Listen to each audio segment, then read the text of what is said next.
What's up, guys? Welcome back to this episode of the Road to Redemption podcast. We are here today with Mr. Kevin Gross, the Soul Assassin. What's up, buddy? How are you? I'm doing great, man. How are you? I'm doing fantastic. So, Kevin, I want to jump right into it. We've done a lot of prep. I've talked about you on the show quite a few times, just as I've fallen into your career, as I've seen it progress. I followed it. I'm new to the MMA game. So for me, I started training about a year and a half ago. And I connected with your story first before I ever kind of connected with you as a fighter. So I had heard you overcoming the drinking and stuff like that. That's very similar to my own story. Talk me through, the first thing I wanted to ask you is, like, in your upbringing, was fighting a big part of it? I know that a lot of people ask fighters, like, was that a big part of your It was childhood? actually almost zero part of it. Yeah, I mean, I loved watching fights and that kind of thing, but I didn't get into fights, and I wasn't a aggressive kid or anything like that. A lot of my friends were, it always intrigued me watching them fighting each other and always getting into scraps at school and stuff, but not me. I was very, like I am today, a very kind of quiet kid, and kept to myself. I was always athletic and that kind of thing, but no, I didn't do anything fight wise. I just always enjoyed it. I loved martial arts movies, things like that. It always intrigued me, but no, it had nothing to do with any part of my upbringing. Yeah. And I see that that's with a lot of fighters. When I've interviewed quite a few fighters. I just talked to the M1 featherweight champ of the world 2 weeks ago. And he was saying that, like, fighting, we scrap like some kids do, but it wasn't like because I had some internal aggression I was trying to get out or anything. It was just as kids do sometimes. So taking it all the way back, were you born and raised in Cali? No, I was born in Reading, Pennsylvania. Pennsylvania. Okay, so you're Midwest, kind of like I am. I was born and raised in Columbus, Ohio. Okay. So you have some Midwest feel to it.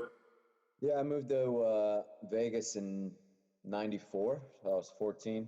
I spent like 18 years there, and then moved up to Northern California about 6-7 years ago, and then I moved down to Southern California about a year and a half, 2 years ago.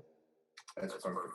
Good. Well, for those that may not know, you've told similar stories in the past of kind of what motivated you to start fighting. What I want to talk about is the mindset that got you there. People can look up your story. You have a book that's out now. It's called Dancing with Sunshine. Are you still doing the blogs a lot? Yeah, I actually just put a new one up today. There you go. So guys, go check out the blog. And where can they find that at? That's at thesoulasssassin.com on my website.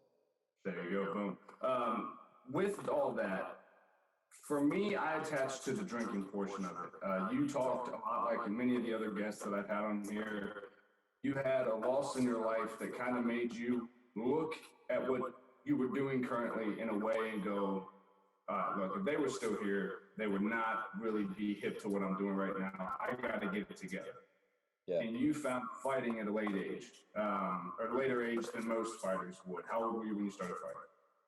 I was 23 when I first started. First time you stepped in the gym, right? Yeah.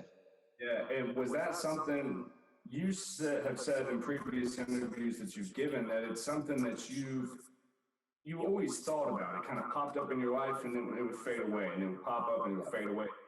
Did you ever feel like, man, this might be something that I'm supposed to do because it keeps popping up through all the craziness in my life? This is something that consistently kind of sets me on fire every time I think about it.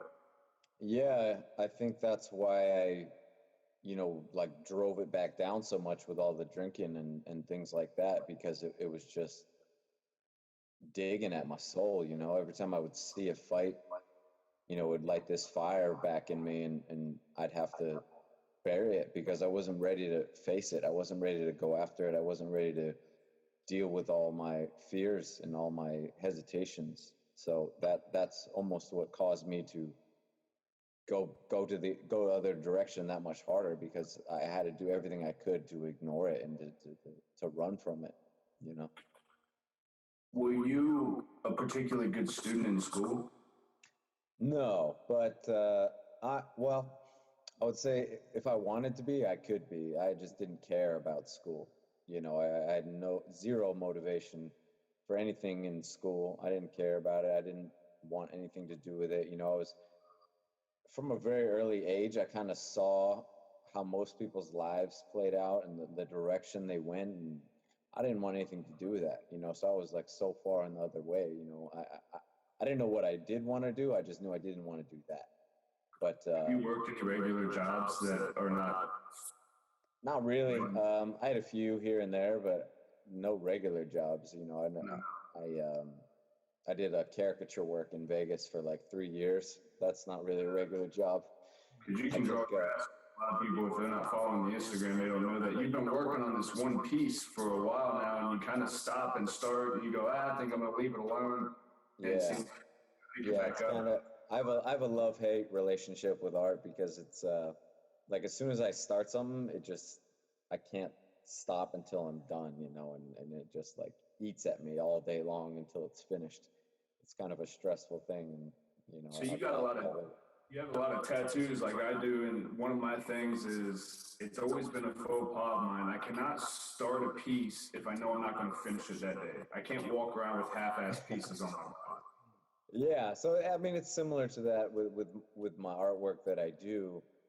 If I don't feel like I have a time frame that I can finish it in, I won't start it. And that's kind of why I don't really do a lot of big pieces while I'm in the midst of training and stuff, because I know there's no way, and it's just gonna be sitting there all day, and it's gonna be killing me looking at it, not finished. Yeah. So usually, if there is something big that I want to do, I'll set that aside as soon as like I have a fight and that's over with, and then I can kind of focus on it and get it done. Thank you. Well, that's nice, and it's something that I've talked about with recent guests too. Is it's nice to have something that you're not making a living on. Fighting is now your living. It started as a hobby, and you talk about you're kind of like, yeah, I don't really know where this is going to go, but I'm going to keep doing this regardless. Then that turned into your career. Art now doesn't have to be a career for you. You can pick it up, put it down. You can sell them if you want. That's always kind of cool. Yeah. I mean, I kind of have a lot of stuff like that I do.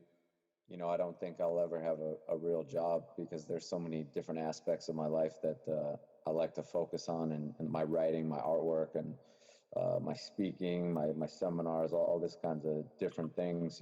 Different times I feel like putting a little more time and energy into one thing, and other times I want to do something else. So it's nice to have those options. And at the same time though, it's tough because there are so many things that I like to do. It's hard to really put a lot of time and energy into just one of them and to get better at it and to progress. Yeah, respect. No, I get it completely. Do you do any type of gardening or outside like lawn work at all? Gardening? Yeah, I know it's a weird question, but the only reason I ask is the last 3 guests I've had on this, I'm like, yeah, what's something cool that you do just to kind of stress and relax? One fighter, one comedian, and then just a buddy of mine. All 3 of them were like, yeah, recently, dude, I've been picking up gardening. I was like, if Kevin says he gardens, I'm going to lose my shit, because I don't know what this new wave of people talking about. It's very zen, and it even keels them out. I was like, see, gardening for me, I don't have the patience for it. Where for you, like your art kind of seems like that's your thing that kind of pulls you away from it. I mean, fighting and everything with that is like so intense and so high pace and high strung that everything else that I do is very low key and gentle. So that's like the yin and yang of my life. Everything else is the complete opposite. So for people looking at you from the outside, and I'm sure you get this a lot, it's very interesting because you would give off to most people a very kind of mysterious vibe. You are very tattooed. You're usually wearing something that's promoting a movement that you're a part of or something you care very passionately about. Outwardly, you're expressing a lot, but you don't say a lot. I mean, it's not, if you were in a room or a gym, I'm guessing you're not usually the center of attention unless you're training or there's press there to see you. You're usually probably hanging out, right? Just kind of kicking it, but you're still giving off a lot. You're giving off a lot of information, a lot of energy about who you are as a person. Would you say that that's fair? You think people definitely. I mean, that's kind of just something the way I've been since I was a child. You know, I saw so many people just wasting so much time and energy with these empty words and these empty things that, you know, it's like I feel so much is said in the things that you don't speak out, you know, and the things that it's really about the things that you do, the things that you feel, the things that you emit through your spirit that come out of you. You know, I don't feel like you need to say anything unless if I'm talking, there's a reason for it. It's not just to waste time or to fill the emptiness, you know, which just is really one of my kind of pet peeves. And you know, I know there's a reason for it, and you know, it's not good just to keep your mouth shut all the time. But I'm more on the extreme end of that, you know, where a lot of people just feel the need to fill the silence with emptiness, you know, and I just hate that a lot. So I don't. Well, and do you hate that because as someone who came from drinking a lot, partying, doing those things, you realize now that that's ultimately what you were doing. You were trying to fill some void of, you were trying to turn off the parts of you that was going, hey, Kevin, you know, you have actually things you care about. You have things that you want to pursue, but you're too afraid to. And then once you realize that you were numbing that with alcohol, partying, whatever, is that why it almost irritates you now today? No, That's what I mean that's me. definitely that is the reason, you know, I was drinking and doing all those things because I Yeah. was silencing that my soul that was speaking to me. But this comes from really was started in my childhood because my family is very loud and vocal and expressive and emotional and all of these things and I was just like I don't want to be that way at all and so I'm the complete opposite of almost every single person in my family in that aspect of you know they're very outwardly vocal about everything. I'm much more inward. Yeah. So for you, when it came to when you made that decision, and you can recap as much as the story as you would like. Like I said, you lost a friend that made you think, hey, I'm partying a lot, and then you decided to walk into a gym at least. You didn't walk in with an expectation, but you decided to walk in. Walk people through a progression of kind of where your mindset went from the day you just said, hey, I'm not committing to anything, but I'll walk in while you were simultaneously still figuring out, you know, kind of your old life and the ways you used to do things.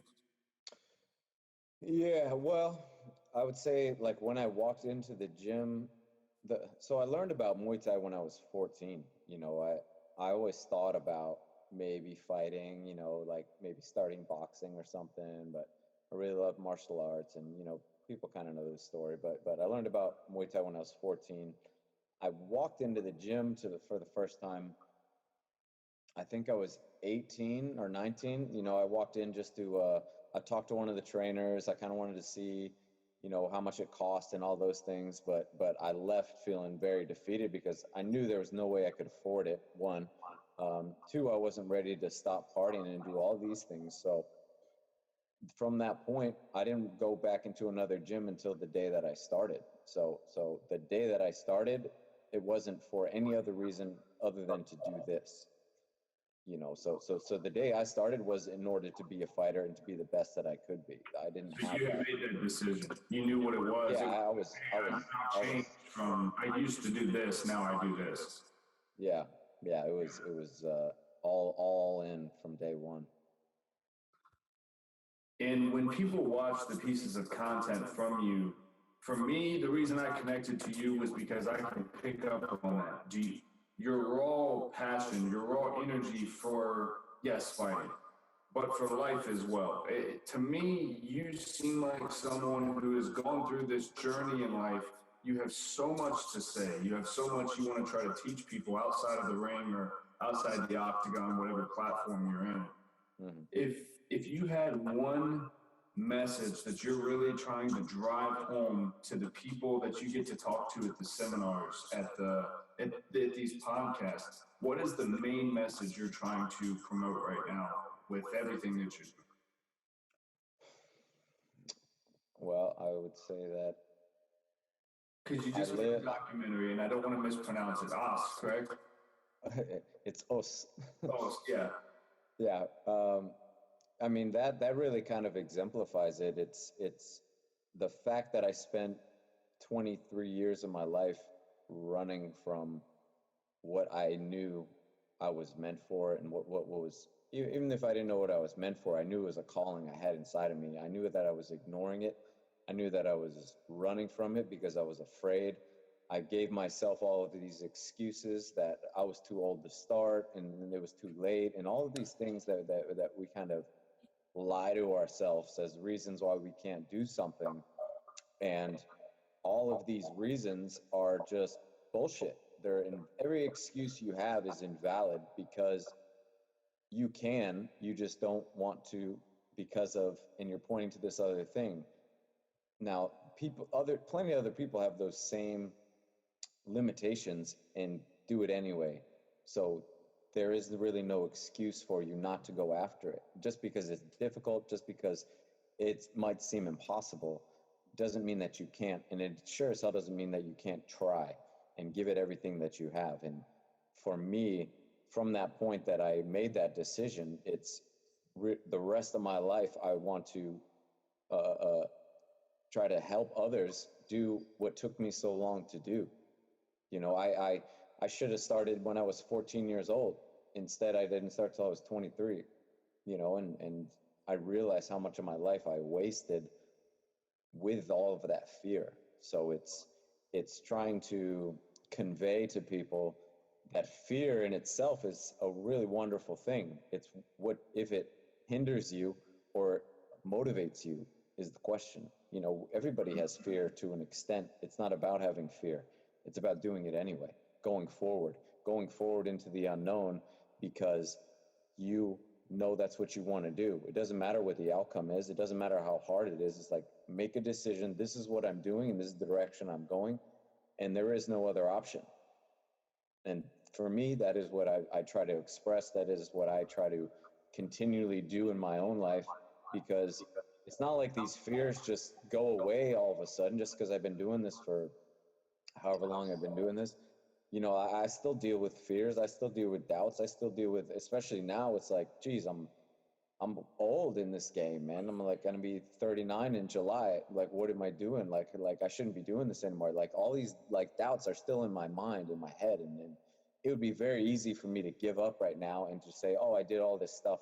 You know, I can look back and, you know, it's cool, but I still have it inside of me. I still know that I have this ability and I'm still progressing and getting better, but I could allow those fears to keep me from doing it. And I could just rely on my past successes and just throw in the towel. But I know inside that I was quitting because I was afraid.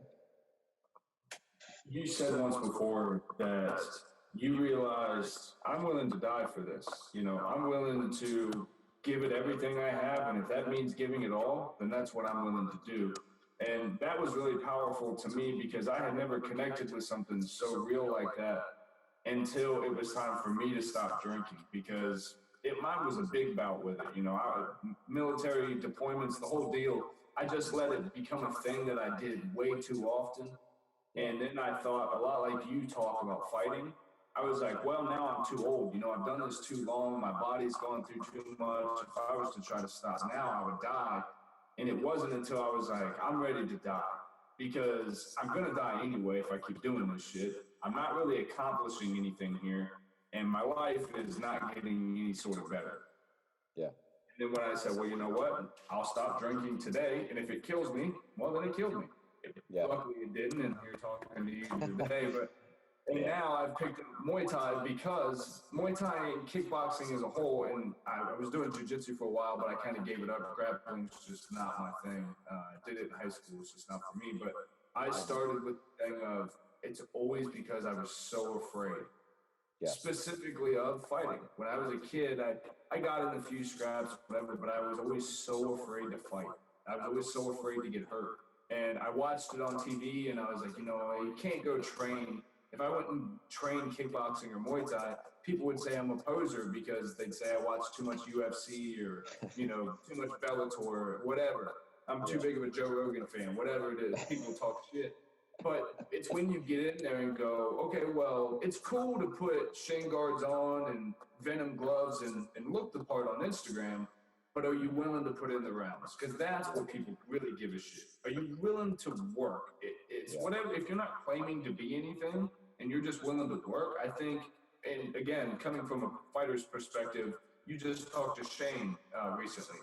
Not too terribly long ago, he posted his video up on Fight Tips, and you guys got to talk about that. What do you as fighters look at hobbyist MMA people such as myself and see someone and can tell a difference between this guy watches too much UFC and this guy's really trying to work some shit out, he's really trying to practice a discipline? You know, it's really about your motivation and your drive and why you are doing this. It doesn't have anything to do, it sure as hell doesn't have anything to do with your ability level, you know. It has to do with what your motivation is. Are you doing this just because you want to look a certain way and pretend to be a certain way? Then yeah, that person is a phony and that person shouldn't be around and person shouldn't be here. Yeah. Are you here to better yourself and to be the best that you can be? And that has nothing to do with being a fighter at all. You know what I'm saying? Like I think that's a common misconception is if you have the same drive, you know, you don't have to have the same goals, but it's the same drive. Are you here for the same purpose that I'm here for? And we are all in here trying to be the best that we can be, whatever that end result is. And again, that doesn't have anything to do with fighting. That can be the best husband you can be, the best, whatever your job may be, just the best individual you can be. And I think to me, that's what fighting, that's what martial arts and the whole mindset is about, is being the best individual that you can be. And that has zero to do with whatever your goal is. But the issue is when people are just putting on this front because they want to look and appear a certain way. Your actions should speak louder than your words ever do, but it's really tricky in this day and age with social media and everything. There's so much of that now that I mean, it's kind of ridiculous. You seem like the type to me that as you're scrolling through Instagram, there's a lot of eye rolling, like, are you fucking serious? Like, because I see things even as such a novice and like I watched something with my Muay Thai trainer the other day, and she was showing me something where they were trying to get somebody's hip to turn over, and they had a guy stepping up onto a dude's thigh who was like sitting in a squatted position against the wall. He like stepped up on his thigh and threw the hip over. It was in the Middle East or somewhere, and we were watching it just like, how do people come up with this shit? Like, just the type of innovational training. Now, that was something I wanted to talk to you. American, Thailand, very different training styles, very different intensity levels. What can you speak to as far as those two differences, even training Muay Thai in America and in Thailand? Well, again, it's what your actual motivation and drive is. You know, are you just trying to look good and pretend and show these things that from an outside perspective, they look nice, you know, they look cool, and there's lots of stuff getting hit and all these things, but is it for a purpose? Like, is that actually helping you be a better fighter and be a better martial artist and have better self-defense? Or does it just look good on TV? Does it just look good on Instagram? Is it real? Is that what you're really doing every day? Are you really putting in that work, or are you doing it for a 30-second clip? What drove you there? What drove you to where you really wanted to understand the culture of Muay Thai as a whole, not just take it as a sport, but when you dig into the culture of actual Muay Thai, not what people see as Muay Thai on the UFC or what people think it is. When you actually get into the culture of it, the traditions, do you like that part of it, or is that just you do it out of the respect of the game? No, I love it. You know, I love every part of the Thai culture and the tradition and their mindset and their mentality and their approach to fighting. You know, I think so much stuff here, well, in this day and age, but especially like in this country, is just, again, it's about show stuff, pretend to be a certain way, show all these like bells and whistles, but there's no substance to it. You know, like there's no realness to it. There's no heart or soul to it. And that's everything that fighting is and should be. It's about who you are. It's about expressing who you are as a person. It's about showing your heart and soul and bearing it to the entire world, not about pretending, not about fireworks and flash. You know, there's too much surface things these days and nothing that's genuine.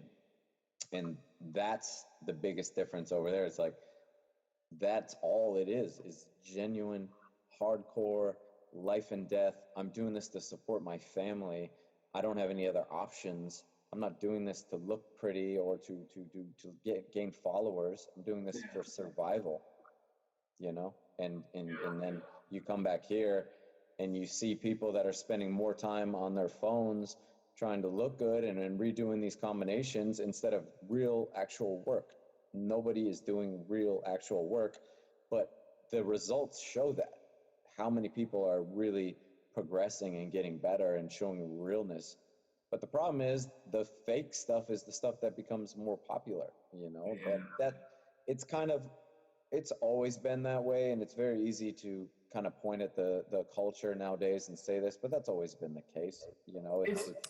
It's always been the case with anything that gains any sort of popularity. I feel like personally right now, Muay Thai as a sport, as its own sport, is probably the biggest that it's been. People are probably paying the most attention to it because of guys like you and everything else that's blowing up. But when you look at the sport, where did you initially fall in love with? In Thailand, I noticed it's so raw. Everything for them just seems so raw, from the kicks they throw to the way they talk about it. It's just who they are in their blood. And it's one thing that I've said, I call it the Thai rip. When you throw a kick, that noise that you make, your Thai rip is pretty fucking dope. I like the people that almost sounds like it's a sneeze when it's a yeah. My kid does it because I watch it so much. And I was watching one of yours. I don't know if it was the monster one you did or the boost, but you were ripping and it was ha. And my kid outside was going yeah, yeah, yeah, because you were hitting like 10 in a row. What is it? I want to know, like, how do you find that sound? Is that just your fuck it? This is my all out. I'm giving it everything I got. This is my ripping. I mean, it's not something I ever really thought about before. Like, how do I make the sound? It's just, I listen for it comes out. Because I love it. Everybody's kind of different, because it's one of the first things you're taught when you make a strike. You exhale breath to, that's fundamentals. But in Muay Thai, you guys have that specific rip. It's a hit, throw it. Yeah. And then you have guys like who you fought, like Sanchai, when he hits, you know, it's a constant, and he's making point of when he lands something. Yeah. I like it. It's the showmanship that I think is missing in like boxing and in the UFC, because when somebody does things like that and they catch you and they make a little noise and, you know, like he does, it's one of those things where I think it just draws you into, he loves this shit. So when you're ripping on a bag, even in training, you can just tell, like, dude, you live for this shit. Yeah. Well, I think that's what separates Muay Thai from every other thing, is the passion that people have that do it. And so much of that comes from the fact that you wouldn't do this unless you loved it. You know, especially like when I was coming up, no one even knew what this even was. And, you know, I started before there was social media, before there was YouTube, before all these things. Like, why are you doing this? Every person that was in that gym was doing it because they loved it, because they had passion for it. And that just emits from people's spirit while they're fighting, while they're hitting the bag, while they're speaking to you. And that's something that's such an individual thing, and it comes out differently in every person. It's like their character comes out when they're doing these things. And I think that's what's so beautiful about it, is you see who these people really are, because you can't pretend to be anything else. It just, whoever you are as a person comes out when you're training, when you're fighting, and all of these things. And, you know, that is another thing that I really love about fighting is no matter how much you pretend to be a certain way and say certain things, when you're in that ring or wherever it is, you're exposed to the world. You can't pretend anymore. All the show is gone, and you are raw. We see that. Especially here recently with the UFC, because, you know, the thing is now shit talk and do all this and be the loudest guy for a month before the fight and possibly even do illegal shit to hype the fight up. To get to a point where the guy who's talked the most shit goes in and gets knocked out in 13 seconds, and then everybody looks silly. The promotion looks silly, the athletes that were part of it. I just think, for me, I have no interest in that kind of shit. But I didn't grow up watching WWE for a reason. I just didn't like that type of shit. If I want to watch two dudes go in and give it their all because, you know, you're watching who trained harder, whose technique is better, I'm down for that. To watch two guys yell at each other, I can go to a bar and do that. Yeah, you know, it's one of those things like you know, obviously I'm not that way and I don't really enjoy it, but I do think there is a place for it. But I think if that's who you really are as a person, you know, there's some, me and Joe Schilling had a long talk with years back.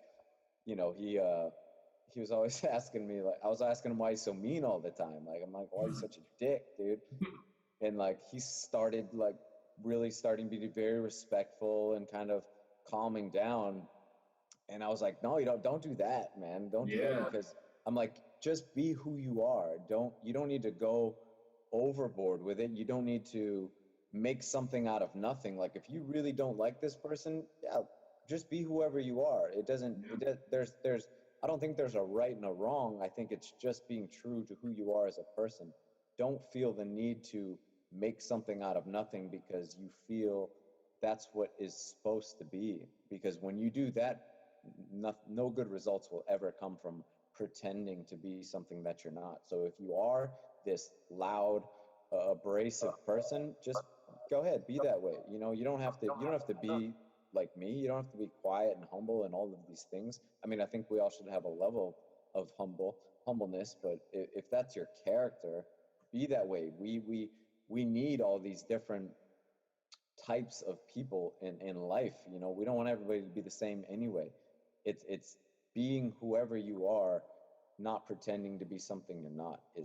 That's the most important thing. How did it take you any amount of time to get over that when you first started, when you were 23? Did it ever concern? I have a problem where I concern myself way too much with what other people think a lot of the time, where, like, when I'm training, I get nervous to even interview fighters because I'm not a fighter. So for you guys, most people would check out someone's page and look and go, okay, well, you know, they train, but obviously not a fighter. But did you ever have any of that where you're like, I don't want to give it all out, because then if I fall in love with this shit, I feel like there's a ceiling for myself. That's where I feel I started until I had heard your story. Because I was like, dude, I was 26 when I started, you know, even if I had written out ever even taking an amateur anything. Because I was like, dude, I'm 26. What are we talking about here? Yeah. How long did it take for you to get over that? Or you, like you said, you walked in day one and you were over it. You were ready to become champ. I think it was something that I just had made a decision, and I realized everything from here on out is extra credit because, one, I shouldn't be alive anyway. Two, I've wasted so much of my life. I had to let go of all of that. You know, it's not that I don't care and like I don't have like concerns and things that hold me back, but not enough to I was able to push past all of that because I felt so far behind. I felt like I had wasted so much of my life. It's like, it doesn't matter. All of those feelings and all of those doubts and all of those things, they don't matter anymore because we don't have time for that shit. Like we're going forward, and that's all that there is. It doesn't matter how I feel about it. I'm going to do it anyway. So with that, what do you have coming up? What should the people know? What do they need to be on the lookout for? I'm hoping that we'll be announcing a fight here in the next week or two. Okay, where are they going to find that at? When you make the announcement, where are they going to find that? Oh, I mean, if they're following me, they'll hear about it. So on Instagram, you're there. Yeah. You're very active. You're one of the more active fighters who's not annoying to follow, because a lot of fighters, it's just a billboard for whatever. It's, hey, I'm fighting here. I just did this podcast. But other than that, there's nothing. You have an Instagram account for your dog and like all kinds of other stuff that's pretty dope. Yeah, I mean, talk about him for a minute. Okay. He's the coolest little thing I've ever seen in my life. Pronounce his name for me, because I'm going to mess it up. Bovie. Bovie. Okay. Yeah, so I named him after Bovie. What is it? It's a TIE fighter. It's a TIE fighter. Yeah, he's one of my old school favorite fighters. That's what I named after him, Bovie. What kind of dog is it? It's a Scottish. No, it's a Frenchie. It's Frenchie. That's it. Yeah. That's it. Yeah. Yeah. All right, buddy. So you got the book. The book is out currently. We were working with two books are out, actually. Say that again. I have two books out. I have my personal book, which is the Dancing with Sanchai book, and then the Soul book, which is a collaboration with Johnny Riley, who I did the OS film with. Both of those are available on my website. I was watching that documentary. He seems like such an interesting soul of a person. He is one of the most unique people I've ever met, and one of the realest, rawest people I've ever met too. You know, and all the good and the bad that comes with that. You know, whatever he's doing is him. And it looks like that. When I watched this documentary, you watch, and even there was a part where he's down on the ground, and he's literally, it looked like he was mimicking evolution. He started on the ground like a snake and came all the way up to where he was walking like we do today. And yeah, you're that's walking exactly what that is. Yeah, and you're like, most people don't do this type of shit. But like, he's clearly done this so many times, he's perfected that. And it was such a cool thing to watch him be so unapologetically him. And in the same time, you were being so unapologetically you, which was the opposite. Yeah. He was there doing a lot of stuff, doing a lot of moving, a lot more flash with the style that he was dressed. Mm-hmm. And then when you were in the gym, very quiet over there ripping, but it worked. You guys were like yin and yang to each other. Yeah, I mean, we really connected. The first time we ever even had a conversation which was just like an online Skype call. You know, we just clicked right away. You know, I think we're both on the same path as far as what we want to do with our lives, what we want to put out to the world, what we want to, the messages that we want to spread. You know, we're like on the same page, man. So it's one of those things that, I mean, we're extremely different people, but very similar in that aspect of it. So yeah, he's been such a great inspiration, role model, and friend to me since the day we met. It was the coolest thing that I noticed about your guys' relationship. A lot of the documentary, there's silence. It's you two are operating, whether it be cooking, training, whatever, and you guys are doing it in silence. And you're like, it's such a cool energy because you guys are still feeding off of each other in that room. You can feel it in the documentary with just simple, subtle sounds that you guys are making. You're communicating, but you're not. Yeah. And it seems like a relationship like that would be one of the most therapeutic things. Is there a therapeutic essence to your guys'? I feel like he would be someone you could be so raw with, because he's not going to judge you. You know, he's so unapologetically him. He's not going to come around and be like, dude, are you crazy for thinking that? Yeah. Yeah. You know, after I went over there and shot the film, I came back and Gina was like, you're just a completely brand new person. You know, being able to feel that and express that and all of these things without having to speak that, you know, just have an understanding with another person. Is really an extremely unique experience and extremely therapeutic for me to have someone who has that same kind of outlook and energy, you know, which I've never really ever experienced other than a few specific individuals in my life, you know, and it's such a rare thing, you know, when you find it, it's pretty amazing. So help people plug that to where they can find it the best, and I'll put a link for it below here. For that full documentary, I saw it in the parts one, Yeah. 2, and 3. Where can everyone find it? Because I want everyone to watch that. It's so cool.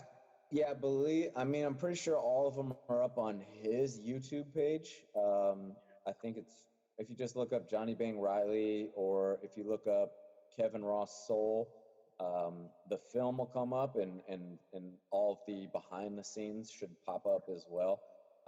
I mean, it's pretty easy to find.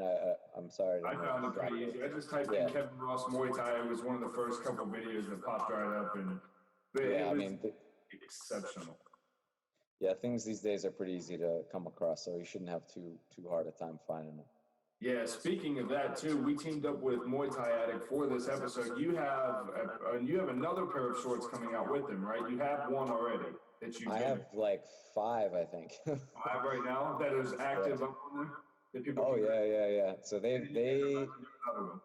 they've got all of my shorts I've ever done with them.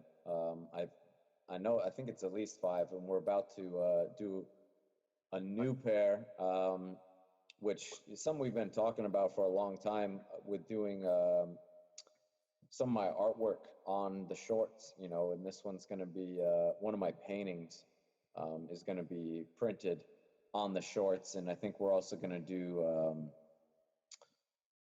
some signed prints that people will get with the shorts they buy. Awesome. So this will be, we're just going to try it out with this one, see how it goes, see how people like it. And then hopefully if it goes well in the future, we'll do several more of other pieces that I've done. I might even do some kind of auction off and do a replica of it, of the original piece that we can hopefully auction off and give to a charity and give back a little bit. So those, I'm not sure when they're coming out, but we're working on it. I love it, and we'll keep it posted. Like I said, we're gonna have a link for Muay Thai Addict in the bottom. And guys, please go over and support everything Kevin's got going on. What you're doing, man, is unreal. You motivated me more than you'll probably ever know. Again, it's the reason I've kept ripping with Muay Thai the way that I have, dude. And I appreciate everything. Plug your Instagram really fast, and then we'll let you get out of here and get back to enjoying your weekend, dude. Yeah. First off, I just want to say thank you, man. I mean, messages like that really just mean everything to me. You know, it's the kind of things that really keep me going when I just don't want to do this anymore and I can't drag my ass out of bed. It's like I know that there's more than just me out there, you know, and I want to give as much as I can while I can. So I really appreciate that, man. My Instagram and my Twitter are both The Soul Assassin, DA Soul Assassin. Yeah. And then, you know, as we said earlier, my website is thesoulassassin.com, and you can find all of my stuff on there. That's perfect. Now, I have a couple quick little fast rapid-fire questions that I want to get out of you. Do you find any inspiration in Travis Barker? This cannot be the first time someone's asked. I actually dressed up like him for Halloween like 4 years ago, I think it was 5 years ago. You know, I find inspiration in so many things. You know, anybody that really is pursuing something, is pursuing excellence, or not even excellence, just trying to better themselves, I find inspiration in, particularly guys like that who have just done so much and pushed themselves so hard and continually progressed and kept it going over the years is that's really what's like a next level thing. It's like not just getting to a stage, but continually staying there and finding new mountains to climb over the years. And here you are. He's stayed relevant in music for, I'm 27 and he's been huge my entire life. So yeah, he's pretty, I've always thought he was dope, man, and everything that he does. Yeah, I can definitely see a little bit of that with, especially here, because it's Marilyn Monroe here, and then you have East right there, and I'm not going to make you go into a deep dive. I'm sure you have a content out there of explaining all your tattoos. explain the style real quick for people, because it is a lot of black and gray, a lot of that kind of stuff.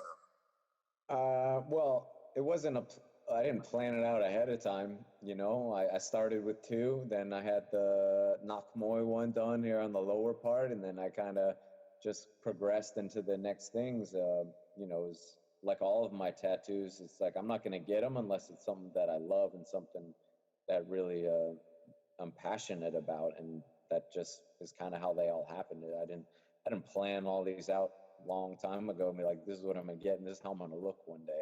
It's all a surprise to me. Yeah, heck yeah, dude. Well, man, like I said, thank you so very much, dude. Keep inspiring people, because like I said, I'm doing what I'm doing, the show and everything, because of stories like yours. This show's called the Road to Redemption Podcast, because this is my road to redemption, making up for my crazy times when I was drinking and the life lessons I've learned along the way. And then I get to bring in badass people like you that get to tell their story and their life lessons. So, dude, thanks for hanging out with us for an hour, and I hope we get to talk again soon. Hey, anytime, man. Thank you. I really appreciate it. Thanks, dude. We'll talk soon. Bye. What's up, ladies and gents? This is Cam back here with you on this episode of the Road to Redemption Podcast, and it is brought to you by MYBOOKIE.AG. Guys, we've won a ton of money. Over $2,000 so far over playing with MYBOOKIE.AG. This upcoming weekend, we've got fights on top of fights on top of fights. We've got the NBA seasons wrapping up. NHL, my Blue Jackets just got kicked out of it. But I know this upcoming weekend, June 8th, we got Cowboy Cerrone versus Tony Ferguson. That's going to be huge. I've always put my money on Tony. I don't know if I'm comfortable doing that this time. Tony Ferguson is an absolute beast. I usually put my money on Cerrone, I should have said. I don't know if I want to do that against El Cacoya, or El Cacoy means the boogeyman. Tony Ferguson, he is coming off some mental issues. I think Cowboy still gets the job done. Guys, over at MYBOOKIE.AG, if you just copy the link, you just follow the link that's in the description box below, click on it, it fills out everything for you. You don't have to do any promo codes, no nothing. But guess what? If you deposit $100, they're going to match it. Check that out. Guys, if you go over and deposit right now $100 at MYBOOKIE.AG using the promo code, they will match it 50%. I'm serious, guys. This is how I started my winning streak. They gave me $25 when I forget what the deal was at the time. I deposited like 45. I deposited 90. They matched it 50%, so I got 45 back. Luckily, I lost on that fight, so when I got that 45 back, it was kind of nice because I was like, hey, I lost. That was a cool thing my bookie did. I appreciated they did it. Guys, if you like to bet on sports, if you like to bet on Hollywood, politics, whatever it is, go over to MYBOOKIE.AG. Use all the codes will be filled out for you when you click the link below. Go over, check them out. We've had a lot of fun with them, and we are so grateful that they are back. Next up, BTOWN CBD. You guys already know CBD has a ton of healing properties. CBD is one of my favorite things that I use for healing, and BTOWN CBD has been nice enough to provide it for this show for the past few months. We've been very grateful to BTOWN CBD and everything that they've helped us with. Guys, go in the link below, BTOWN CBD, and check it out. You can use code CAMW until June 1st. June 1st, that code will be inactive, and we wish BTOWN CBD nothing but the best in all their future endeavors. Busy Baby Matt. Guys, we're in love with Busy Baby Matt. My daughter, Olivia, the youngest, she loves it. Every time she's eating, as soon as we set her in her high chair, she starts looking for the tethers and the toys that are attached to it. Busy Baby Matt is no joke, guys. Over at Busy Baby Matt, they're operating over on Etsy, but that doesn't mean you can't still get an awesome discount. Code CAM15 saves you 15% on an already really low $24.99 Busy Baby Mat. What it is, guys, you put it on the table. It's got suction cups if you have little babies. It's got two silicone tethers that come off of it. Usually you attach a binky to one or a pacifier to one and a toy to another. If your child doesn't use a pacifier, you use a toy for both. And it keeps it to where when they try to throw shit off the table, their toys, their binkies, whatever, they don't fall on the floor. If you're a parent and you've played that game, Kids love to play it, and it's not actually a whole lot of fun. Busy Baby Mat keeps your kids' toys clean, safe, and it just makes you look like a much better parent out in public that you've at least pre-planned for your child to start throwing an absolute conniption fit inside the restaurant, start throwing shit all over the place. Guys, Busy Baby Mat is over there absolutely innovating and helping parents out like you would not believe. All right, so on this episode of the Road to Redemption podcast, I am super excited because we have Kevin, the Soul Assassin Ross. You guys know, I've been studying Muay Thai for about 1.5 years now. Kevin Ross was one of the first people that popped up, actually very organically for me. I started kind of mixing between Travis Barker videos, Muay Thai, Joe Rogan. All that led me to Kevin, the Soul Assassin Ross. I fell in love with his story, him overcoming drinking, to, battling through, starting Muay Thai late, to fight one of arguably the greatest Muay Thai fighters on this planet, Saenchai, and it's arguable. It was a split decision loss for Kevin Ross, but that would be argued. I would probably be one of those ones that would be arguing pretty loud. Kevin is humble in victory and defeat, and he just tells you to watch the fight. So guys, go YouTube that Kevin Ross versus Saenchai fight. It's amazing. I apologize for the audio on this. Luckily, Kevin was able to understand me, but it sounds like part of my words got cut out from the Zoom call that we did. Kevin and I were not in the same room, but we still had an amazing talk. The audio evens out a few minutes into the podcast, so be patient with us. Sit back and enjoy Mr. Kevin, the Soul Assassin Ross. And thank you to MYBOOKIE.AG, which hosts all Kevin Ross's shorts. There's some apparel other than his shorts that's being hosted there. They have some dope-ass Muay Thai shorts, MYBOOKIE.AG. And last but not least, without further ado, Mr. Kevin, the Soul Assassin Ross.